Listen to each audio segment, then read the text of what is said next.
Right now, the single most powerful aspect that is shaping your life is not your partner, not your job, not your problems, and not your past.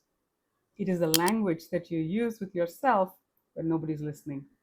Hi, I'm Tejjal Desai, your energy alchemist. Your inner dialogue with yourself is that code that you have been misusing. If I gave you an option to just write down the topmost emotions that you know of in your life, trust me, you will not go beyond the first six. And most of them are negative. So the language that comes out of it is also similar. Every time that you chide yourself, you scold yourself, you call yourself names, have you realized these are not names that you've given yourself, but these are the ones or the definitions of other people onto your life? What does that mean? I change that language. I bring in better words. I bring in better emotions. And just like that, the change happens. I get to change my questions. And guess what? I get to change my life. It is as simple as that. But trust me, not even 10% of the people are even trying it. Forget trying it. None of them even go ahead and practice it. The ones who do make phenomenal changes in and around them as they go along the way. So here's the hidden trap of your dialogue that you have with yourself. In a day, a normal person goes through 60,000 thoughts a day. The questions that you ask yourself, they become your inner blueprint. What questions are you asking yourself from morning to evening? If you're constantly going with this thought and words in your mind, why is this always happening with me? Why can't life be good for me? You have your own recipe, you have your own blueprint. How about you just made that slight shift? Consciously ask yourself, what is this moment here to teach me? What can I learn from this moment that can bring me more changes? What can I learn to do so that I start looking at things differently? And in the process, it's not just the emotional language that you've changed, you also change the questions. And because you've changed the questions, the universe will have to answer. Is that right? Go ahead and find out for yourself. Make yourself talk that way, behave that way. Change your emotional vocabulary, and you would have definitely changed the way you vibrate, not just in mind, but also in your body. How about we give it a try?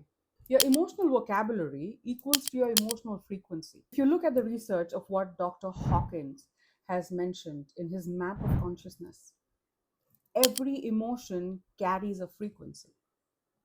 Every emotion also shapes your reality because your emotions are very true to you. They are your belief system. What does it mean? It shows you that words that vibrate at a lower frequency are the emotions that also vibrate at a lower frequency. Emotions like stress, shame, guilt, lack will create those images and in turn make you feel sad. Similarly, high vibrational words like joy, challenge, fun, these vibrate on a higher frequency. But the problem is not about the frequency, it's the lack of that emotional vocabulary because you don't really know your emotions. Have you ever tried to label your emotions to accuracy? For example, looking at every situation and saying, oh, this is stressful, looking at the traffic and going, oh, this is stressful, and instead replacing it with words like, oh, this is a little overwhelming for me, oh, this is challenging, but in a positive way. The more and more you school yourself to look at these positive words, you will see you start operating at that frequency automatically. When vocabulary expands, your perception also expands.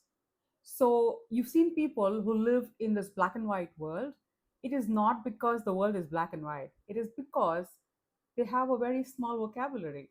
The moment you expand your vocabulary of emotions, you will see that you move from a 2D world into a big, bright world with a spectrum of colors. So, your brain is a question answering machine. Have you heard of your reticular activating system or the RAS? It answers to every question, even a rhetorical one. Let's say, for example, have you ever thought of buying a car, a specific model, And then suddenly you see every time that you're out on the road, you start seeing more and more of those models just coming into action. And that is nothing else but your RAS.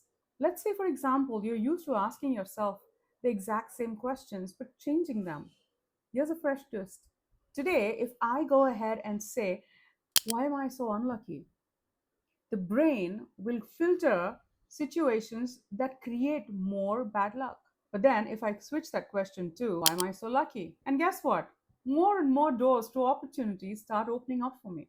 The subconscious takes questions as a way to gauge and then make way for your life. The more you ask, why am I so tired? You will look at reasons that make you exhausted. But at the same time, if you go ahead and switch that and say, how can I feel more energetic in this moment? You will activate the pathway to starting to feel more and more happy and more energetic. Emotional rehearsal is equal to emotional frequency. What does that mean? As per neuroscience, when you start on repeating items or repeating those emotions and make them your go to space or your go to reactions or feelings that come from within, it anchors into your being. How can I do that? Just practicing gratitude every single day is not enough. Actually feeling those feelings of thankfulness, of joy that that gratitude brings you.